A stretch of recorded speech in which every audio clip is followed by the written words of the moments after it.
welcome back. It's time for second to last best of 5. Soulkey versus herO. Soulkey back in form recently, able to defeat one of the best Frosts in the world, Parting yesterday in a bit of an upset. That's a huge upset, especially against Parting, one of the, I'd have to say he has some of the best PvZ, if not the best PvZ in the world. Yeah. Such an aggressive style as well. It's really impressive. Really, really impressive. And not even sure what herO is going to try to bring to the table today, since he's got plenty of time to prepare for this. All right, let's see these bans. When I look at herO, I definitely don't think of PvZ as his strong suit either. I mean, he's like a great PvPer and a great PvTer, but PvZ is still fantastic, but doesn't feel like he's on the level of Parting, so yeah, it will be really interesting. Echo Band and then Inferno Pools for herO. Nothing too crazy. Cactus Valley, game 1. herO looks insanely tired, by the way. Do you feel that? Like, I look at him and I'm like, he looks really tired. Well, I guess he was here pretty late last night. Yeah, that's a big thing. Like, he's probably been waiting for a while here as well, because obviously he had to get here and wait for his match to be ready. Yeah, and the games have gone pretty long today as well. So, you know, it's also like part of the time, because we've had so many other players set up in these booths, he probably couldn't like sit and practice, so he's probably just kind of sitting around. He's been waiting in the change room for ages. So definitely going to take his toll. All right, so game 1, Cactus Valley. Game 2, Coda.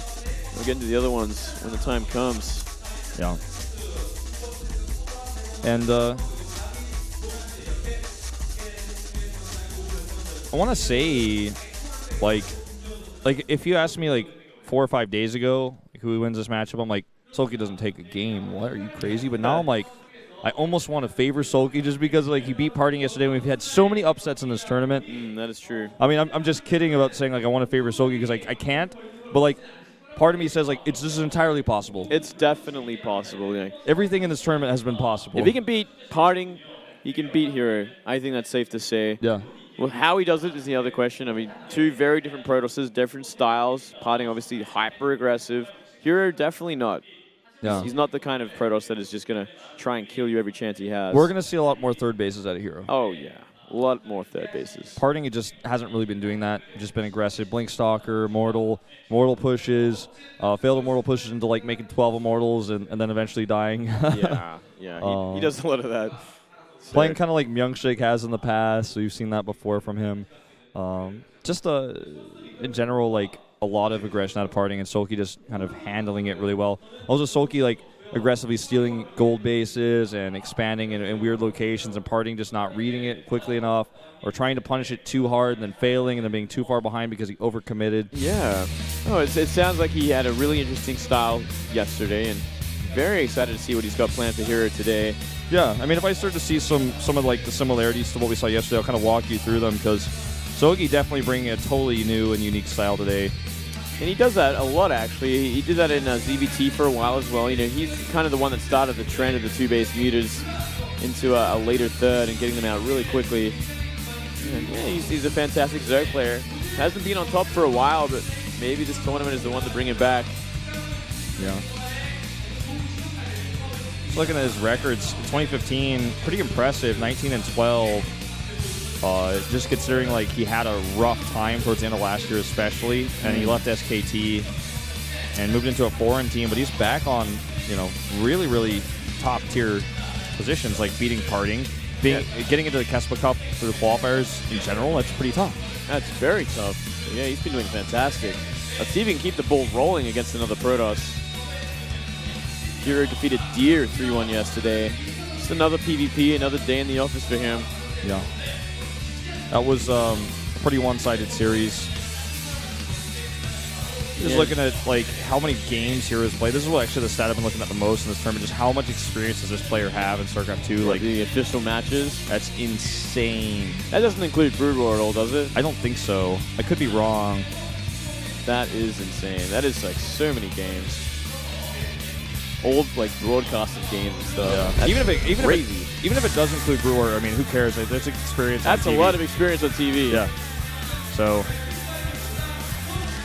especially in Brood War, man, there were like the crowds back down, and the stress and the pressure was like actually arguably like much more than it is now, to be totally frank. Safe to say that, that's for sure, yeah. I mean, that was the esport in Korea. All right, guys, Cactus Valley is game number 1. TCM Soulkey versus CJ and his herO here at the KeSPA Cup.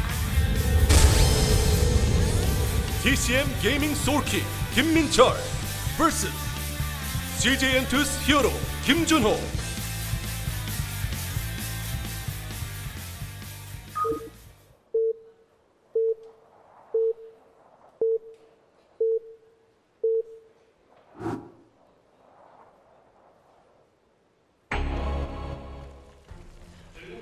Down near the bottom right for TCM Gaming, it's Soulkey.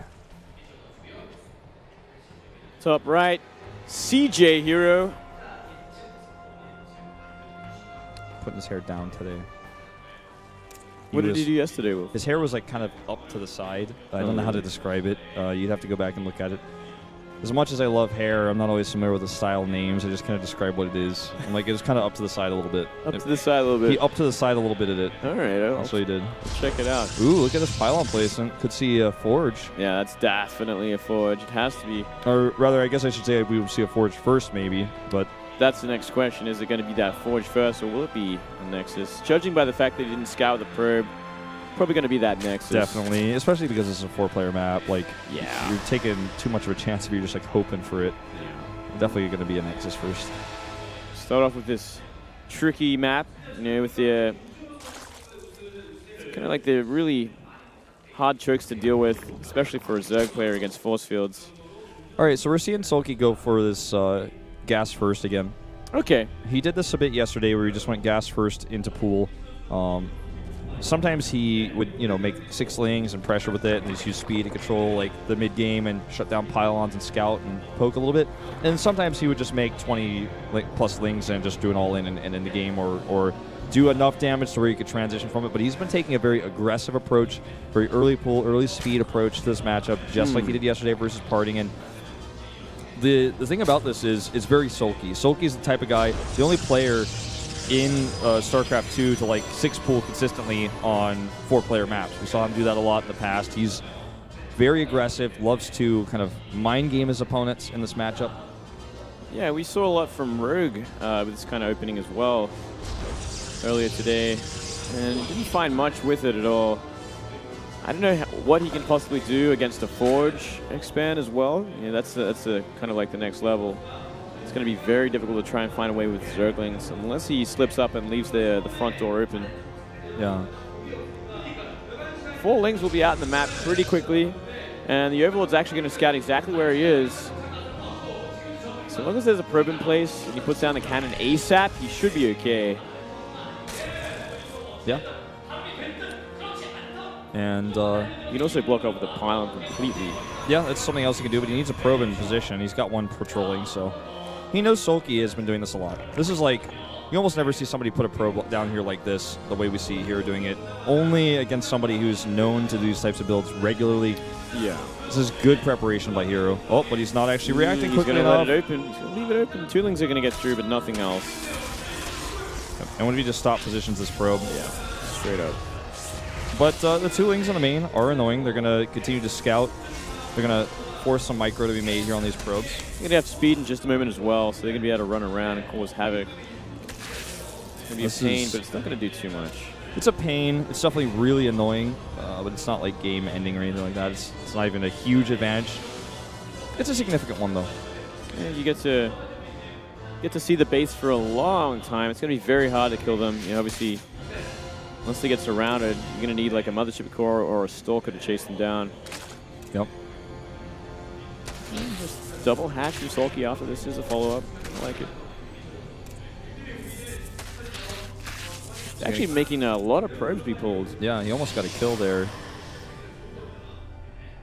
Yeah, losing a lot of mine time there. And going double hatch, mentioned just, I think he's calling back up. Ooh, almost gets another gas pro, but still no kills on these 2. Oh, he's getting very close. Nope, Mothership Core, though, yeah. He'll deny everything else. He's going to try to avoid being killed by that Mothership Core as long as possible so he can further delay the tech of herO. If you're new to StarCraft, the The reason why these 2 Lings delay the tech is because he doesn't want to hide, or he doesn't want him to see the tech, so he wants to hide it, so Soulkey doesn't know. As long as these 2 Lings are in here, it's not going to be able to hide that. Yeah, it gives away a lot. I mean, you can throw down 2 gateways and it'll give away a lot. Throw down a Forge even more. Throw down anything else, and essentially Soulkey's going to have the counter to it by the time it comes out. That's actually the way Protoss vs. Zerg is played from the Protoss perspective, is actually to trick your opponent. There's so many, one of the strengths of the Protoss in this matchup, there's so many different things you can do once that Cybernetics core is done. There's like 7 different paths you can go down, and if your opponent knows exactly which one you're taking, then he knows how to beat you. Yeah, absolutely. And he's still alive with this Ling. It's actually still around. He's seeing everything. If he sees the Forge upgrade, which I think it's pretty obvious at this point that it would be. He saw the Lings at the front too, or saw with the Lings at the front. 3 gateways. Okay, so he's going to go for like a 4-gate, possible aggression, or possible just expansion with just an extra gateway. Either way, pretty interesting. Twilight Council and a Robo. Huh. Yeah, it looks like it's going to be a 3-base from this. Yeah, it's going to be like an empty 3rd +2 blink maybe. That could definitely be it. Or just in general a blink off of 3 bases. Doesn't have to be empty. It could be a bit delayed. Yeah, either way. He's going to have potential. And I love Blink's Stalker Sentry on this map. I think it's so strong. There's so many chokes to manipulate, especially near the natural and the 3rd base. Yeah. Makes things so much harder for the Zerg. And even Zerg trying to attack into them. It's nearly impossible. For sure. Especially at these positions, like, it's just in this map in general.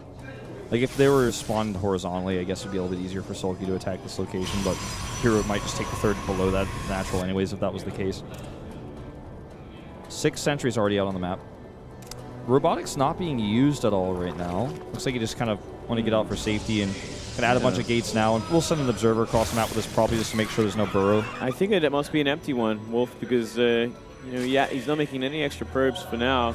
+2 on the way, Blink on the way, and there's 4 gates. You know, this is what I expected to see from him, considering the opening. And herO's the type of player who makes decisive moves like this when he has to do something a little bit different. Like, for example, those 2 Lings were in his base, and it kind of hit his tech, so he was like, all right, what's the one thing I can do that's decisive and strong? And this is it. This pylon does get scouted. Oh, yeah. I don't think he's going to be able to kill it, though. No. Not with that many force fields around. All these pylons is making them at home and have plenty of warpins available. Yeah, this is a big attack, and it looks like Soulkey is going to stop the droning, go straight for Roachling for now. Got to be careful where he engages, though. There's so many chokes around the place. And he's going to go for a... he's thinking about going for a counterattack, but then he changes his mind. Brings everything home again. Yeah. He's got to make up his mind, though. Protoss is actually getting in a very dangerous place. Guardian Shield goes up. Fake Immortal in here to try to make him look like he has more than he does. It might actually force some targeting as well, you know. In this case, he does Guardian Shield, just kind of take out those Lings first and keep the Roaches away. Now that the Lings are gone, he's going to be able to set down a new set of force fields to fight these Roaches. Yeah, really nice positioning with the Lings. You know, he actually attacked right before he had Blink as well, so he did lose a lot of Stalkers to begin with. Yep.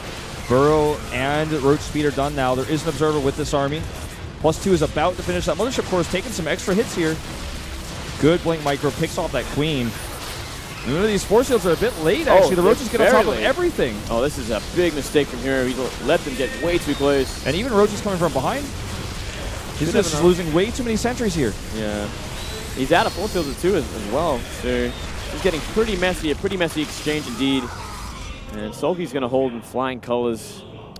Yeah, with 66 drones to be able to remax with. He even got a 4th base, you know, like he's just waiting to drone it in time, making sure he stabilizes before anything else happens. Stalker drop in here, very desperate. And try to assassinate the Queen, it looks like. Ooh. Successful. It's a very red Stalker. Yep. Spire, Hydro Sten being added in as well. It's actually just going to try to kill some of these Overlords, as they're all just over here for the taking. The rest of the army's kind of getting in position to maybe try and something.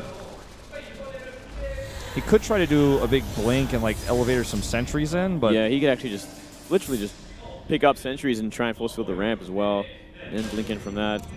Oh, but look at this! It's a good position from him, and Soulkey out of position with the rest of his army. Yep, he's going to get some of these roaches free. The Roach Warren is very close by, very exposed as well, right below these Stalkers. Oh, good force fields here, even with this limited amount of sentries. And the Roach Warren, again, like I said, very exposed here.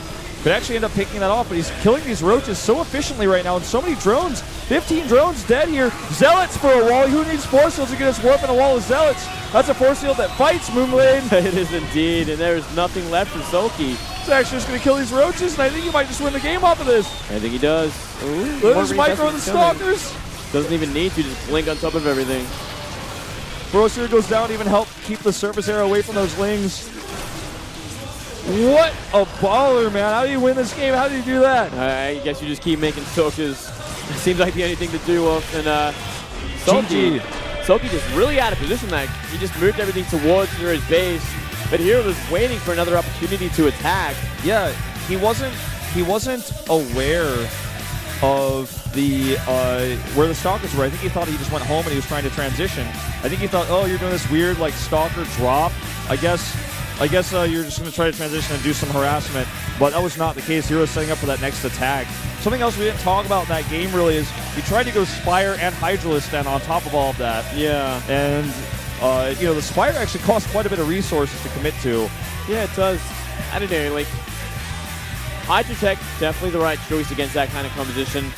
I think he might not have identified the fact that herO had not been probing up his third base yet. Like, he was still essentially all in. And he moved across the map, got caught out of position.